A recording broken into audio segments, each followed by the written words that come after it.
ಡಿ.ಕೆ. ಶಿವಕುಮಾರ್ ತಮ್ಮ ಬೆಂಗಳೂರು ಮೈಸೂರು ಮಂಡ್ಯದವ್ರಿಗೆ ಅಲ್ಲಿ ಅವ್ರ ಜನ ಅಲ್ಲೇ ಮಂತ್ರಿಗಳಾಗಬೇಕು.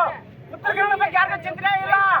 ಉತ್ತರ ಕನ್ನಡ ಬರೀ ಕಸ ಹೊಡಬೇಕ, ಪೇಪರ್ ಹಚ್ಚಕ, ಮಾಡ್ಬೋದ ಇಷ್ಟ, ಪಕ್ಷ ಸಂಘಟನೆ ಮಾಡಕ್ಕೆ ಇಷ್ಟ, ಅಧಿಕಾರ ಮಾಡಕ ವ್ಯವಸಾಯ ಅಧ್ಯಕ್ಷ ಮಲ್ಲಿಕಾರ್ಜುನ ಖರ್ಗೆ ಅವರು, ಡಿ.ಕೆ. ಶಿವಕುಮಾರ್, ಸಿದ್ದರಾಮಯ್ಯ ಬೇಕು ಅವ್ರಿಗೆ, ರಾಹುಲ್ ಗಾಂಧಿ ಅವರಿಗೆ. ಯಾಕಂದ್ರೆ ಗದಗ ಹಿಂದುಳಿದ ಜಿಲ್ಲೆ, ಆಮೇಲೆ ಪೂರ್ತಿ ಬರಗಾಲ ಪ್ರದೇಶ, ಇಂತಲ್ಲೇ ಅವರಿಗೆ ಗಮನ ಕೊಡಂಗಿಲ್ಲ ಹೈಕಮಾಂಡದವರು. ಯಾಕಂದ್ರೆ ಸತತವಾಗಿ ನಮ್ಮ ಗದಗಿಗೆ ಎಣ್ಣೆ ಮಾಡಕ್ ಕುಂತಾರ. ಅದಕ್ಕ ನಾವು ಎಲ್ಲರೂ ಗದಗ ಜಿಲ್ಲೆಯಲ್ಲಿ ಬರ್ತಕ್ಕಂಥ ಹಾಗೂ ನಮ್ಮ ನಗರಸಭೆಯಲ್ಲಿ ಬರ್ತಕ್ಕಂಥ 22 ಜನ ಸಾಮೂಹಿಕ ಕಾಂಗ್ರೆಸ್ ಪಕ್ಷಕ್ಕೆ ಹಾಗೂ ನಮ್ಮ ನಗರಸಭೆ ಸದಸ್ಯ ಸ್ಥಾನಕ್ಕೆ ರಾಜೀನಾಮೆ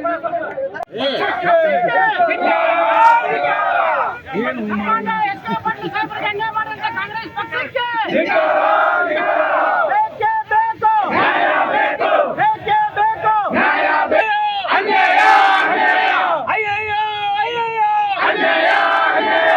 ಇವತ್ತು ಏನು ನಮ್ಮ ಕಾಂಗ್ರೆಸ್ ಪಕ್ಷದ ಹೈಕಮಾಂಡ್ ಅವರು ನಿರ್ಣಯ ತೊಗೊಂಡಾರ, ನಮಗೆ ಭಾಳ ನೋವಾಗೈತಿ. ನಮ್ಮ ಸಚಿವರಾದ ಶ್ರೀ ಡಾಕ್ಟರ್ H.K. ಪಾಟೀಲ್ ಅವ್ರಿಗೆ ಅವ್ರ ಸ್ಥಾನ ಕೊಡಬೇಕಿತ್ತು.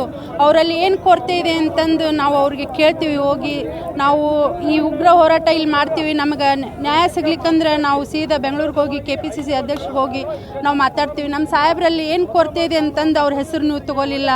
ಹಾಗಾಗಿ ನಾವು ನಮ್ಮ ಸಾಹೇಬರಿಗಿಲ್ಲ ಸ್ಥಾನ ತೊಗೊಂಡು ನಾವೇನು ಮಾಡ್ಬೇಕಂತಂದು ನಾವು ಸಾಮೂಹಿಕವಾಗಿ ಇಲ್ಲೆಲ್ಲ ನಾವು 22 ಜನನೂ ನಗರಸಭೆ ಸದಸ್ಯರು ರಾಜೀನಾಮೆ ಕೊಡೋಕೆ ನಾವು ನಿರ್ಣಯ ಮಾಡೀವಿ. ನೀವು ಅನ್ಬೋದು ಮುಂದೆ ನೀವು ಹೆಂಗೆ ಹೋರಾಟ ಮಾಡ್ತೀರಿ, ರಾಜೀನಾಮೆ ಕೊಟ್ಟರೆ ನಾವು H.K. ಪಾಟೀಲ್ ಸಾಹೇಬ್ರ ಅಭಿಮಾನಿಯಾಗಿ ಮಾಡ್ತೀವಿ ಹೊರತು ನಾವು ಮೆಂಬರ್ ಆಗಿ ಮಾಡ್ಬೇಕಂತಂದು ಏನಿಲ್ಲ. ನಾವು ಯಾವಾಗಿದ್ರೂ ನಮ್ಮ ಸಾಹೇಬ್ರ ಪರ, ನಮ್ಮ ಸಾಹೇಬ್ರಿಗೆ ಅನ್ಯಾಯ ಆಗೈತಿ ಭಾಳ. ಅವ್ರನ್ನ ಎಲ್ಲಿ ಒಂದು ಕಪ್ಪು ಚುಕ್ಕಿ ಇಲ್ದಂಥ ವ್ಯಕ್ತಿ ಅವ್ರಿಗೆ ಯಾಕೆ ಹಿಂಗೆ ಮಾಡಿದ್ರೆ ಅನ್ನೋದು ನಮ್ಗೆ ತಿಳಿಲಾರ್ದಂಗೆ ಆಗೈತಿ. ನಿಯತ್ತಿಗೆಲ್ಲೂ ಕಾಲಿಲ್ಲ ಅಂತಂದು ನಮ್ಮ ಅಷ್ಟಕ್ಕೆ ನಮ್ಗೆ ಅನ್ಸಂತೈತಿ.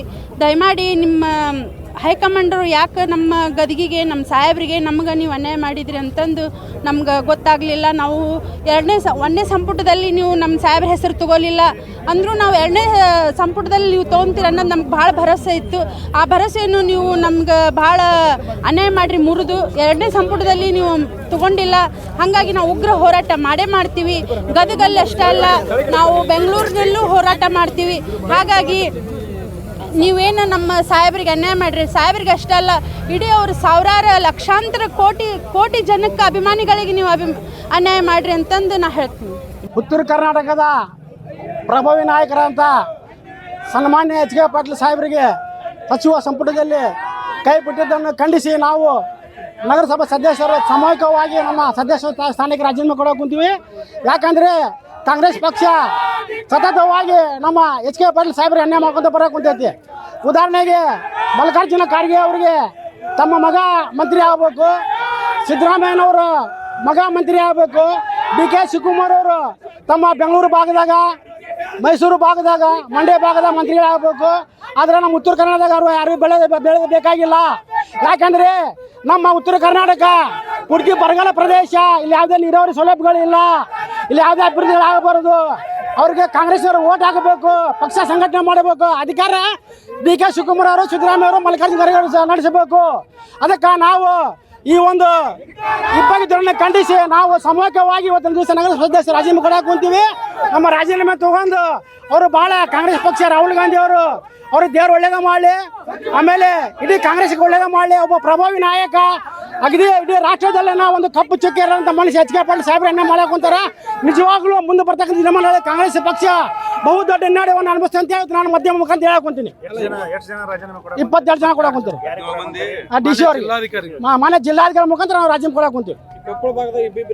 ಕೊಪ್ಪಳ ಭಾಗ 2 ಕೊಟ್ಟಾರ್ರಿ, ಬೆಂಗಳೂರಾಗ 4 ಕೊಟ್ರ, ಗುಲ್ಬರ್ಗದಾಗ 3 ಕೊಟ್ರ. ನೋಡ್ರಿ ಮಾನ್ಯ ಸನ್ಮಾನ್ಯ ಖರ್ಗೆ ಸಾಹೇಬ್ರ ಮಗ ಮಂತ್ರಿ ಆಗ್ಬೇಕು, ಅವ್ರಿಗೆ ಮುಖ್ಯಮಂತ್ರಿ ಸಿದ್ದರಾಮಯ್ಯ ಅವ್ರ ಮಗ ಮಂತ್ರಿ ಆಗ್ಬೇಕು, ಡಿ.ಕೆ. ಶಿವಕುಮಾರ್ ಪಾಲವರ್ಸಲ್ಲಿ ಮಂತ್ರಿ ಆಗ್ಬೇಕು. ಯಾಕಂದ್ರೆ ಅವರೆಲ್ಲ ಬಿಸ್ನೆಸ್ ಮಾಡ್ಕೊಂಡ್ಬಿಟ್ಟಾರ. ಉತ್ತರ ಕನ್ನಡ ಬಗ್ಗೆ ಒಟ್ಟು ಚಿಂತನೆ ಇಲ್ಲ. ಉತ್ತರ ಕರ್ನಾಟಕ ನೋಡ್ರಿ ಏನು ಮಾಡ್ರಿ ಉತ್ತರ ಕರ್ನಾಟಕ ಅವರು, ಕಾಂಗ್ರೆಸ್ ಪಕ್ಷದವರು. ನಾವು ಜನ ಆಯ್ಕೆ ಮಾಡಿ ಕಳಿಸಿವಿ ಇಲ್ಲಿಂದ. ಒಬ್ಬ ಪ್ರಭಾವಿ ನಾಯಕ, ಒಂದು ಕಪ್ಪು ಚುಕ್ಕಿ ಇಲ್ಲ H.K. ಪಾಟೀಲ್ ಸಾಹೇಬರು. ಉದಾಹರಣೆಗೆ ಇಡೀ ಸಂಪುಟ ಸಭೆದಾಗ ಹುಡುಕ್ಯಾನ್ ನೋಡ್ರಿ, ಅಗದಿ ಬುದ್ಧಿಜೀವಿಗಳು ಅಂಥವ್ರಿಗೆ ನೀವು ಮಂತ್ರಿ ಸ್ಥಾನ ಬಿಟ್ಟಿರಲ್ಲ. ಮತ್ತೆ ನೀವು ಯಾವ ಪಾಪದ ಹೋಗ್ತೀರಿ ನೀವು ಹೈಕಮಾಂಡದವರು? ಅಲ್ಲ ಕೊಟ್ಟಾರೆ ಸರ್, ನಾನು ಅಂತೀನಿ ಕೊಟ್ಟರೆ ಸಂವಿಧಾನ ಕೊಟ್ಟಾರೆ. ಆದರೆ ನಾವು H.K. ಪಾಟೀಲ್ ಸಾಹೇಬ್ ಮಾಡಕ್ಕೆ ಕುಂತಿರಲ್ಲ. ಒಬ್ಬ ಪ್ರಭಾವಿ ನಾಯಕ, ಬುದ್ಧಿಜೀವಿ, ಇಡೀ ರಾಷ್ಟ್ರ ಮಟ್ಟದಾಗ ಸತತ 4 ಬಾರಿ ಪ್ರಶಸ್ತಿ ತೊಗೊಂಡ್ರೆ ಅವರು. ಅದು BJP ಕಡೆಯಿಂದ ಪ್ರಶಸ್ತಿ ಅಂದ್ರೆ ಎಚ್ ಕೆ ಪಾಟೀಲ್ ಸಾಹೇಬ್ರು ಗ್ರಾಮೀಣಾಭಿವೃದ್ಧಿ ಮಂತ್ರಿ ಇದ್ದಾಗ. ಮತ್ತೆ ನೀವು ಅಂತರ ಮತ್ತೆ ನೀವು ಮೊದಲ ಪ್ರಶಸ್ತಿ ಕೊಡಬೇಕಾಗಿತ್ತು. ಇವ್ರು ನಿನ್ನ ಮೊನ್ನೆ ಪಕ್ಷಕ್ಕೆ ಬಂದವ್ರು ನೀವು ಮಂತ್ರಿ ಸ್ಥಾನ ಕೊಡ್ತೀರಿ. ಇವ್ರು ಸುಮಾರು 70 ವರ್ಷ ರಾಜಕಾರಣ.